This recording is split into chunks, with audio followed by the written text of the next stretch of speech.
मेरे इस new video में आपका स्वागत है। तो चलिए देखते हैं इसमें क्या क्या क्वेश्चन आ रहा है। कुछ ऐसे पदार्थों का नाम लिखिए जिनमें पोषक प्रचुर मात्रा में होता है। ठीक है, कुछ ऐसे पदार्थों का नाम लिखो जिसमें लिखिए जिनमें पोषक क्या होता है तो प्रचुर मात्रा में पाया जाता है होता है। ठीक है, तो जैसे में हम लिख रहे हैं यहाँ पे कुछ इस तरीके से दिया गया, जैसे घी, दूध। ठीक है, घी, दूध, चावल, आलू, रेसे रेसेदार आहारी सब्जी होते हैं। ठीक है, सब्जी, आलू और पनीर, राजमा, ये सब। तो मैं इसको बारीकी से बताता हूँ। जैसे में वसा, ये क्या में पाया जाता है तो घी और दूध से प्राप्त होता है। ठीक है, वसा इस किस में ज़्यादा होता है तो घी और दूध में वसा होता है। मंड किस में होता है तो चावल और आलू में से क्या प्राप्त होता है तो मंड प्राप्त होता है। जो प्राप्त होता है उसे मंड कहा जाएगा। और एक है आहारी रेसे, यानी जो सब्जी और आलू से प्राप्त, ठीक है, रेसे आहारी रेसे कहलाएंगे। और जो प्रोटीन होता है, ठीक है, जो प्रोटीन होता है तो वो कहाँ से प्राप्त होता है तो पनीर और राजमा। और इन सब चीज़ का अगर सेवन किया जाए, ये पूरे का अगर सेवन किया जाए तो एक तरीके से हम बोल सकते हैं कि आहार ना क्या बोल सकते हैं कि आहार हमें क्या होगा तो पोषक हमें प्रचुर मात्रा में, ठीक है, आहार के साथ हमें पोषक हमें प्रचुर मात्रा में मिल जाएगा। तो हमारी सबसे ये समझ में आ गया होगा। तो चलिए अगला देखते हैं। अगला क्या है, इसमें अगला ये है कि क्या होते हैं पोषक तत्व, क्या होते हैं, यही हमें बताना है कि पोषक तत्व क्या होते हैं। तो पोषक तत्व क्या होते हैं तो जैसे देखिए, वे तत्व जो हमें वृद्धि और कार्य करने के लिए ऊर्जा देते हैं। ठीक है, वे तत्व जो हमें वृद्धि और कार्य करने के लिए क्या देते हैं तो ऊर्जा देते हैं, उन्हें क्या कहते हैं हम, तो उन्हें हम क्या कहते हैं तो पोषक कहते हैं। ठीक है, पोषक तत्व क्या है, क्वेश्चन में ही है कि पोषक तत्व क्या है। ठीक है, तो वे तत्व जो हमें वृद्धि और कार्य करने के लिए ऊर्जा देते हैं, यानी हमें कुछ भी काम करने के लिए, ठीक है, कुछ और हमें हमारे शरीर को डेवलप करने के लिए भी क्या उसमें ज़रूरत है तो हमें क्या उसकी ज़रूरत होगा तो वही तत्व जो हमें वृद्धि और कार्य करने के लिए ऊर्जा देते हैं, तो उन सब के लिए हमें ऊर्जा की आवश्यकता होगी।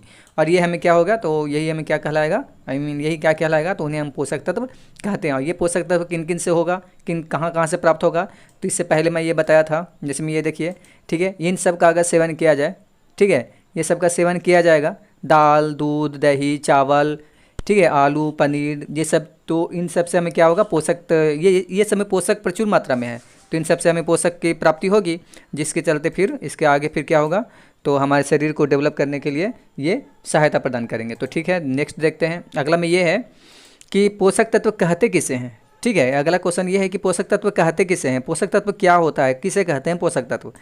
तो इसके लिए पहले ये देखते हैं कि जैसे में प्रोटीन, कार्बोहाइड्रेट, वसा, विटामिन और खनिज, ये सब क्या होता है तो ये सब पोषक तत्व कहलाते हैं। यहाँ पे कुछ टाइपिंग में प्रॉब्लम, यहाँ पे लखनऊ लिखा चुका है, नहीं लखनऊ नहीं होगा, यहाँ पे कुछ गलत है। ठीक है, यानी ये सबको क्या कहा जाता है तो प्रोटीन पोषक तत्व कहा जाता है। जैसे प्रोटीन, कार्बोहाइड्रेट, वसा, विटामिन और खनिज पोषक तत्व कहते हैं। इन सबको क्या कहते हैं तो पोषक तत्व कहते हैं। तो अगला देखते हैं, अगला क्या है, अगला पॉइंट में ये है विटामिन का कार्य होता क्या है। ठीक है, विटामिन का कार्य क्या होता है तो विटामिन हमें क्या करता है ना कि हमें रोगों से बचाता है। ये विटामिन क्या करता है हमें तो हमें रोगों से बचाता है। ठीक है, ज़्यादातर का विटामिन का यही काम होता है, रोगों से बचाना और हमारे शरीर को रक्षा करना। ठीक है, जब हमारा शरीर रोगों से जब बचा हुआ रहेगा, ठीक है, तो ऑटोमेटिक है कि वो हमारे शरीर को प्रोटेक्ट करेगा वो रोगों से। ठीक है, तो ये सब काम कौन करवाता है तो विटामिन। ठीक है, और विटामिन अलग अलग प्रकार के होते हैं, वो मैं बताऊंगा कितने प्रकार के होते हैं, इसी वीडियो में मैं बताऊंगा। तो अगला देखिए क्या है, अगला में ये है कि प्रोटीन का कार्य क्या होता है, मेन मकसद क्या होता है प्रोटीन का। ठीक है, प्रोटीन का कार्य क्या होता है तो प्रोटीन शरीर को वृद्धि करने में मदद करता है, ये मैं पहले भी बता चुका। ठीक है, प्रोटीन क्या करेगा तो शरीर की वृद्धि करने में मदद करेगा। जिससे आपको हमें प्रोटीन प्राप्त होती है उन सब का अनाज का इस्तेमाल करना चाहिए, ताकि हमें प्रोटीन हमारे शरीर को भरपूर मात्रा में मिल सके। ठीक है, ताकि डेवलप करने में कोई परेशानी ना हो। ठीक है, जिनको प्रोटीन की आवश्यकता जिनको प्रोटीन नहीं मिल पाता है ना, ठीक है, तो उनका जो भी है शरीर उतना डेवलप नहीं कर पाता है, बस कारण इसमें यही है। और इसके और आगे है कि घायल ऊतकों को मरम्मत का कार्य करने में भी हमें प्रोटीन क्या करता है सहायता करता है। कोई ऊतक अगर वो नष्ट हो चुके हैं, नष्ट होने वाले हैं या घायल हो चुका है तो उन सबको ऊतक को भी मरम्मत करने में, जैसे कोई मतलब कि कोई गिर गया या जो भी, तो वहाँ पे कुछ जख्म वगैरह बन गया जो भी, तो उन सब को भी, ठीक है, हैंडल करने के लिए, वो उसे मरम्मत करने के लिए किस चीज़ की ज़रूरत होती है तो हमें प्रोटीन की ज़रूरत होती है। ठीक है, यहाँ तक समझ में आ चुका होगा। अब अगला देखते हैं, अगला क्या है तो अगला में ये है कि वसा, कार्बोहाइड्रेट का मुख्य कार्य क्या है। यानी इसमें वसा और कार्बोहाइड्रेट का मुख्य कार्य क्या क्या होता है, ठीक है, वसा और कार्बोहाइड्रेट का मुख्य कार्य क्या होता है। तो इसमें यह है कि वसा और कार्बोहाइड्रेट हमें क्या देते हैं, तो हमें ऊर्जा देते हैं, ठीक है। मेन कारण इसका क्या है, वसा और कार्बोहाइड्रेट का, तो ऊर्जा देते हैं। तो अभी मैं वसा के बारे में बताया था कि वसा कहाँ कहाँ से प्राप्त होता है, तो दूध, पनीर, ये सबसे भी वसा में घी वगैरह से प्राप्त होगा, ठीक है। और ये सब हमें क्या करते हैं, तो हमें ऊर्जा प्रदान करते हैं, हमारे शरीर को क्या प्रदान करते हैं, तो ऊर्जा प्रदान करते हैं, ठीक है। अगला देखते हैं, अगला क्या है। अगला में ये है कि प्रोटीन के 5 स्रोतों का नाम लिखे। आई मीन ये बोला जा रहा है कि प्रोटीन के 5 स्रोतों का नाम लिखे, ठीक है। ये ऐसा ऐसा कुछ आई मीन पदार्थों या जो भी है, कुछ ऐसे चीज़ का नाम बताएं जहाँ से हमें प्रोटीन प्राप्त हो। तो जैसे में देखिए दाल से हमें प्रोटीन प्राप्त होता है, दूध से भी प्रोटीन प्राप्त होगा, अंडा से प्राप्त होगा, मछली से प्राप्त होगा, सोयाबीन से प्राप्त होगा, ठीक है। तो यहाँ पे 5 बोल रहा था कि 5 स्रोतों का नाम लिखे जहाँ से हमें क्या प्राप्त होगा, प्रोटीन प्राप्त होगा। तो जैसे दाल, दूध, अंडा, मछली, ये सब से क्या होगा, तो और सोयाबीन भी है, और भी अलग अलग हो सकता है, ऐसा नहीं कि बस 5 ही है, और भी अलग हो सकता है। तो उसे हम क्या कहेंगे, तो उसमें आई मीन उसे क्या कहेंगे, उनसे हमें क्या प्राप्त होगा, तो प्रोटीन प्राप्त होगा, जो हमारे शरीर को डेवलप करने में काफ़ी सहायता प्रदान करेगा, ठीक है। तो अगला देखते हैं, अगला क्या है। हाँ, आपका लेसन चल रहा है क्या, तो भोजन के घटक, ठीक है। यहाँ पे मैं हेडलाइन में ऊपर में लिख चुका हूँ। खैर आगे देखते हैं, अगला में ये है कि विटामिन कितने प्रकार के होते हैं। पिछले मैं जस्ट इसके पीछे मैं बताया कि विटामिन क्या होते हैं, क्या काम होता है विटामिन का। तो विटामिन का काम होता है रोगों से आई मीन शरीर को रक्षा करना, ठीक है, और शरीर की मरम्मत को भी सहायता करता है ये, ठीक है। ऊतक को भी प्रोटीन वगैरह सब मिला उला कर जो भी बोल सकते हैं। तो इसमें देखते हैं कि विटामिन कितने प्रकार के होते हैं। ये क्वेश्चन ये है कि विटामिन कितने प्रकार के होते हैं। तो देखिए आंसर इसमें ऐसा है कि जल में घुलनशील विटामिन, यानी विटामिन भी अलग अलग प्रकार के होते हैं। एक होता है जल में घुलनशील विटामिन, जो जल में आसानी से घुल जाए। तो जल में घुलने वाला विटामिन है vitamin C, vitamin B, vitamin C और विटामिन डी। ये तीनों विटामिन क्या होता है, तो जल में आसानी से क्या होता है, जल में आसानी से क्या होता है, ये घुल जाता है। किस में घुल जाता है, तो जल में आसानी से घुल जाता है। कौन कौन सा विटामिन, तो विटामिन बी, विटामिन सी और विटामिन डी जल में आसानी से घुल जाता है, ठीक है। यह तो जो जल में घुल जाता है उसे घुलनशील, और जो जल में नहीं घुले उसे अघुलनशील, ठीक है। यानी जो घुलने योग्य होता है वो उसे बोला जाएगा घुलनशील, और जो घुलने योग्य नहीं होगा उसे बोला जाएगा अघुलनशील। अगला में है कि वसा में घुलनशील विटामिन, वो जल में था, ये वसा में घुलनशील विटामिन। तो विटामिन ए, ठीक है, विटामिन ई और विटामिन के, ये क्या होता है, तो वसा में घुलनशील विटामिन होता है, ठीक है। वसा में घुलनशील विटामिन कौन कौन है, तो ए, ई और के। अगला देखते हैं नेक्स्ट में क्या है। तो नेक्स्ट में ये है कि रुक्षांश क्या होता है, रुक्षांश किसे कहते हैं। देखिए छोटा छोटा पॉइंट है लेकिन इम्पोर्टेंट है, ठीक है। आगे चलने के बाद जैसे कि कुछ कभी कभी ऐसा होता है कि ये सब 6 क्लास या 7 क्लास को कोई स्टूडेंट इसमें जो भी क्वेश्चन आंसर आ रहा है, इसका जो वर्ड है, ये शब्द है, इसका अर्थ ही पता नहीं चलता है, और आगे जाने वाले आगे वाले क्लास में वो रुक जाते हैं, ठीक है, उनको समझ में नहीं आता है कुछ भी। तो कारण इसका यही है पीछे से बेसिक कमज़ोर होना। तो ये सब अगर आप ध्यान देते चलेंगे, इसमें ज़्यादा कोई टाइमिंग देने वाली बात नहीं है, ठीक है। कम से कम में टाइमिंग में ये पूरा हो जाता है, फिर भी कोई इन सबको छोड़ देते हैं, लेकिन ऐसा नहीं कीजिए, सब लगातार पढ़ते रहिए तो वो ज़्यादा बेहतर होगा। चलिए इसमें देखते हैं इसमें क्या है। इसमें यह है कि फल और सब्जियों के छिलकों में एक विशेष प्रकार का कार्बोहाइड्रेट पाया जाता है, जिन्हें ही हम क्या कहते हैं, जिन्हें हम क्या कहते हैं, कुछ कहते हैं, यहाँ पे ये बात नहीं है, इसमें लिखा होगा जिन्हें हम क्या कहते हैं, तो रुक्षांश कहते हैं। यहाँ पे रुक्षांश लिखाएगा, ये गलत हो चुका है, ठीक है। रुक्षांश किसे कहते हैं, तो फल और सब्जियों के छिलकों में, यानी फल और सब्जी, ठीक है, फल और सब्जी का जो छिलका होता है तो उसी में रुक्षांश पाया, उसमें जो पाया जाता है ना, ठीक है, विशेष प्रकार का एक कार्बोहाइड्रेट पाया जाता है, उसी को क्या कहते हैं, रुक्षांश कहा जाता है, ठीक है। तो अगला में ये है कि रुक्षांश, इसमें क्या था क्वेश्चन, फिर से वही क्वेश्चन आया, ठीक है, रिपीटेड क्वेश्चन है, शायद डबल टाइप हुआ होगा। अगला क्वेश्चन क्या है कि भोजन का कार्य क्या होता है। जो हम भोजन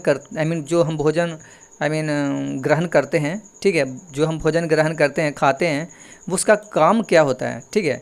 तो भोजन हमें पोषक तत्व देते हैं, ठीक है, भोजन में क्या देता है, पोषक तत्व। पोषक तत्व किस किस में मिलेगा, तो आलू, ये सब जो भी है सब में पोषक तत्व भी होंगे, तो उन सब को तो हम खाते ही हैं, ठीक है, तो वो भोजन के रूप में हुआ, जिससे हमें ऊर्जा ताकत मिलती है। इससे हमारे शरीर की वृद्धि होती है, यानी भोजन से हमें शरीर की क्या होती है, वृद्धि होती है, ठीक है, हमारे शरीर को क्या मिलती है, वृद्धि होती है, और यह हमें विभिन्न रोगों से बचाते हैं। यानी सही खान पान हो, ठीक है, करेक्ट खान पान अगर हो तो हमें अलग अलग रोगों से भी ये हमें क्या करेगा, तो काफ़ी अच्छा से बचाए हुए रखेगा, ठीक है, अगर भोजन सही हो तो। अगला है, हमें संतुलित आहार की आवश्यकता क्यों होती है। संतुलित आहार, देखिए संतुलित आहार होने से, ठीक है, संतुलित आहार एक तरीके से होना ही चाहिए। संतुलित आहार मतलब कि कम बेसी नहीं, ठीक है, जितना इस शरीर को चाहिए वो हिसाब से, जितना हिसाब से, जैसे कि कितना प्रोटीन चाहिए, कितना क्या चाहिए, वो सब का आसानी से, ठीक है, शरीर को मिल पाए, तो उससे हम बोलेंगे संतुलित आहार। जैसे यहाँ पे लिखा होगा, संतुलित आहार हम संतुलित मात्रा में ऊर्जा, ताकत और हमारे शरीर को वृद्धि देते हैं, ठीक है, संतुलित मात्रा में, और हमें विभिन्न रोगों से बचाते हैं। यह हमारे शरीर को चुस्त और दुरुस्त रखता है, ठीक है। तो संतुलित आहार से हमें क्या मिलेगा, तो संतुलित आहार से हमें संतुलित मात्रा में ऊर्जा भी मिलेगा, ताकत मिलेगा, ठीक है, और शरीर की वृद्धि भी देता है, यानी शरीर की क्या होगा, वृद्धि भी होगा, आसानी से होगा। तो ये सब का जब इस तरह से होगा तो हम बोलेंगे उसको क्या, कैसा आहार बोलेंगे, तो उसे हम बोलेंगे संतुलित आहार, ठीक है। यहाँ तक अगला में ये है कि इसमें जो भी बात होगा सब भोजन के बारे में बात होगा, ठीक है, यानी भोजन का ये को क्या बोले, इसे लेसन ही है भोजन का घटक। तो इसमें जितना भी क्वेश्चन का आंसर जो भी मिलेगा तो ये सब भोजन के हिसाब से ही मिलेगा। तो इसमें क्वेश्चन अगला है कि इसमें अगला क्वेश्चन है कि हमें संतुलित आहार की आवश्यकता क्यों होती है, ठीक है। संतुलित आहार पहले क्या है, पहले वो बताएं। अब इसमें क्या है कि फिर भी तो वही है, ठीक है, विभिन्न रोगों से बचाता है, फिर दोनों एक क्वेश्चन एक ही है, इसे हटा लेते हैं। चलिए अगला है, भोजन में उपस्थित स्टार्च की जांच कैसे करेंगे। जो भोजन में उपस्थित स्टार्च, ठीक है, की जांच हम कैसे करेंगे। स्टार्च क्या होता है उसे अब आपको पूरा समझ में आ जाएगा। यहाँ पे हम भोजन के कुछ नमूना या कच्ची सामग्री लेते हैं, ठीक है, कुछ नमूना या कुछ उसमें से काट उठ कर, या काटने वाली चीज़ है तो काट कर, या कुछ दाना वाली चीज़ है तो इस तरीक़े से कुछ उसका नमूना लेते हैं थोड़ा सा, ठीक है, और इसमें 2 या 3 बूंद क्या मिला देते हैं, तो आयोडीन मिला दिया जाता है। क्या मिला दिया जाता है, तो आयोडीन मिला दिया जाता है, ठीक है, या डाल दिया जाता है, आयोडीन डाल दिया जाता है। इसका रंग काला या नीला है, ठीक है, इसका रंग क्या कैसा हो जाता है, काला या नीला हो जाता है। तो यह दर्शाता है कि इसमें मंड या स्टार्च है, ठीक है, यानी मंड और स्टार्च, ये स्टार्च यहाँ पे बस लिखा हुआ है, यहाँ पर मंड भी हो सकता है या में कर या ओनली फिर मंड हो सकता है, ये भी कोई दिक्कत नहीं है। यानी क्या बोल सकते हैं कि आयोडीन, हम जैसे कोई खाद्य पदार्थ है तो उसमें ज़रा सा 2 से 3 बूंद क्या डालेंगे, आयोडीन, और अगर डालने के बाद उसका रंग काला या नीला पड़ जाता है तो वो उसमें उस पदार्थ में वो जो भोजन करने वाला जो है खाद्य पदार्थ या कच्ची सामग्री जो भी, तो वो उसमें पता चल जाएगा कि मंड है या नहीं है, ठीक है। यहाँ तक आपको समझ में आ चुका होगा बिल्कुल। अब इसका अगला देखते हैं, भोजन में उपस्थित स्टार्च की जांच कैसे करेंगे, ठीक है। तो अभी भी तो एक तरीके से यही वाला था, फिर से रिपीट हुआ है, तो इसे हटा लेते हैं। हाँ, अगला है, विटामिन कितने प्रकार के होते हैं। तो मैं पहले क्वेश्चन बता चुका कि विटामिन कितने प्रकार के होते हैं, बस मैं बताया था 3 अलग करके, लेकिन यहाँ पर बिल्कुल क्लियर में है कि विटामिन कितने प्रकार के होते हैं। तो 6 प्रकार के होते हैं, ठीक है, A B C D E और एक K, ठीक है, इतने प्रकार का विटामिन होता है। अगला है, अगला में एक विटामिन बी कॉम्प्लेक्स क्या होता है। तो एक विटामिनों के समूहों को विटामिन बी कॉम्प्लेक्स कहते हैं। यानी मतलब कि क्या बोलें कि कॉम्प्लेक्स किसे कहेंगे, विटामिन बी कॉम्प्लेक्स किसे कहेंगे। तो विटामिन बी कॉम्प्लेक्स हम उसे कहेंगे जिसमें एक विटामिनों के समूह को विटामिन बी कॉम्प्लेक्स कहते हैं। एक विटामिनों के समूह को, एक ही विटामिन के समूह को, ठीक है। अगला में ये है, कौन सी विटामिन हमारे शरीर में सूर्य के प्रकाश में बनता है। तो विटामिन डी हमें क्या होता है, तो सूर्य के प्रकाश में बनता है, ठीक है। सुबह सुबह जो रोशनी होती है उसमें धूप, उसका धूप लेने से हमें क्या होगा, शरीर को विटामिन डी प्राप्त होगा। अगला ये है कि रुचांश या रेशेदार भोजन क्या होता है। रुचांश या भोज्य रेशा है, जो ऐसा रेशा है जो हमारे शरीर में मुख्यतः पादप उत्पादों से प्राप्त होता है। अब पादप उत्पाद क्या होता है, तो जो हरी भरी जो सब्जी वगैरह होती है, ठीक है, तो वो सब जो क्या कहलाती है, तो वो सब पादप उत्पाद, और उनसे जो हमें प्राप्त होगा जो भी सब्जी वगैरह, तो वो सब क्या कहलाएगा, तो रेशेदार भोजन। रुचांश या रेशेदार भोजन क्या होता है, तो वही सब, यानी रुचांश एक भोज्य रेशा है जो हमारे शरीर में मुख्यतः पादप उत्पादों से प्राप्त होता है। ये आपको समझ में आ गया होगा। साग सब्जी जो भी जितना है ना, तो वो सबको पादप ही बोला जाता है, और उनसे हमें जो प्राप्त होगा वो तो उसमें क्या होगा, रुचांश, ठीक है। अगला, रुचांश के मुख्य 5 स्रोतों के नाम लिखे। कहाँ कहाँ से प्राप्त हो सकता है रुचांश। तो सभी अनाज, दाल, आलू, ताज़ा फल, सब्जियाँ रुचांश के मुख्य स्रोत हैं। अब आपको समझ में आ गया कि रुचांश कहाँ कहाँ से प्राप्त होगा। तो रुचांश कहाँ से प्राप्त हुआ, तो ये तो मैं पहले भी बता चुका हूँ या बता रहा हूँ कि अनाज वगैरह से या और सब्जी वगैरह से प्राप्त होगा। ठीक है, तो यहाँ तक समझ में आ गया होगा कि रुचांश हमें कहाँ से मिल सकता है। अगला में ये है कि हमारे भोजन में रुचांश लेने के क्या फ़ायदे हैं। अगर हम भोजन में रुचांश को ग्रहण ना करें तो क्या होगा, अगर करेंगे तो क्या होगा, पहले देख लेते हैं रुचांश लेने में क्या फ़ायदा होता है। हमारे भोजन का आवश्यक घटक है ये क्या, रुचांश। ये हमारे शरीर के अपचय भोजन से छुटकारा दिलाता है, यानी रुचांश अगर शरीर में है, ठीक है, आवश्यक घटक है, ये हमारे भोजन का आवश्यक घटक है, ये हमारे शरीर को, यानी शरीर में जो भोजन जो नहीं पच पाता है वो पचता है किसके कारण, तो रुचांश के लेने से, ठीक है, फ़ायदा हो जाता है, अपचे हुए भोजन से छुटकारा मिलता है। यह कब्ज हटाने में भी मदद करता है, तो कौन करता है, तो रुचांश। और जो हमें प्राप्त कहाँ से होती है, तो शाक सब्जियों से। अगला है हमारे भोजन में रुचांश लेने के क्या फ़ायदे हैं। ठीक है, तो अभी मैं इसका बता चुका हूँ, तो आगे करते हैं इसका। ये फिर से वही है शायद ना, फिर से वही आ चुका है, 3 बार टाइपिंग हो गया है। चलिए कोई बात नहीं, चलिए अगला देखते हैं। हमारे शरीर को जल की आवश्यकता क्यों होती है, ये सबसे इम्पोर्टेंट है, जल क्यों ज़रूरत है शरीर को। ठीक है, जल क्यों ज़रूरत है, तो जल भोजन से पोषक तत्वों का अवशोषण करने में हमारे शरीर की मदद करता है।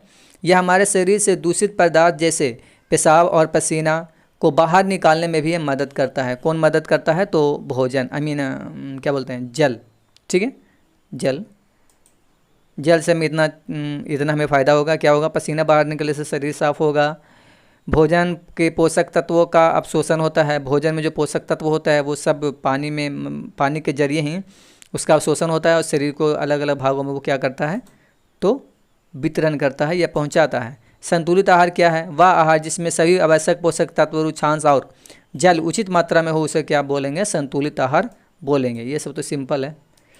चलिए आगे देखते हैं, आगे क्या है। अगला में ये है कि अभाव जनित रोग किसे कहते हैं। वे लोग जो लंबे समय से पोषक तत्वों की कमी के कारण होते हैं, अभाव जनित रोग कहलाते हैं। जैसे अस्कारवी, बेरी, मॉरिशस और रतौंधी, ये सब क्या है, तो ये सब अभाव जनित रोग है। यानी अभाव जनित रोग मतलब वे लोग जो लंबे समय से पोषक तत्वों की कमी के कारण होते हैं, मतलब कि वे लोग नहीं, यहाँ पे होगा वे रोग। ठीक है, यहाँ पे होगा वे रोग जो लंबे समय से पोषक तत्वों की कमी के कारण होते हैं, अभाव जनित रोग कहलाते हैं। जैसे अस्कारवी, बेरी, मॉरिशस और रतौंधी, ये सब क्या होता है, तो अभाव जनित रोग का क्या है, तो ये सब उदाहरण है। अगला देखते हैं, अगला क्या है। तो अगला में ये है कि हमारे शरीर में कार्बोहाइड्रेट मुख्यतः किस रूप में पाया जाता है। तो हमारे शरीर में कार्बोहाइड्रेट स्टार्च तथा शुगर के रूप में पाया जाता है। अगला पॉइंट में है कि 2 पोषक तत्व के नाम बताइए जो हमें ऊर्जा प्रदान करते हैं। ठीक है, 2 पोषक तत्वों के नाम बताइए जो हमें क्या करते हैं, ऊर्जा प्रदान करते हैं। तो पहला है वसा और दूसरा है कार्बोहाइड्रेट। ठीक है, तो अगला देखते हैं, अगला पॉइंट में क्या है। ये सब सिंपल है तो मैं इसे जल्दी कर रहा हूँ। अगला ये कि वसा या कार्बोहाइड्रेट में, ठीक है, वसा और कार्बोहाइड्रेट में से कौन सा पोषक तत्व हमें अधिक ऊर्जा देता है, कौन सा पोषक तत्व हमें अधिक ऊर्जा देता है, तो आंसर इसका है वसा। ठीक है, हम वसा से हमें क्या मिलेगा, तो अधिक ऊर्जा मिलेगा।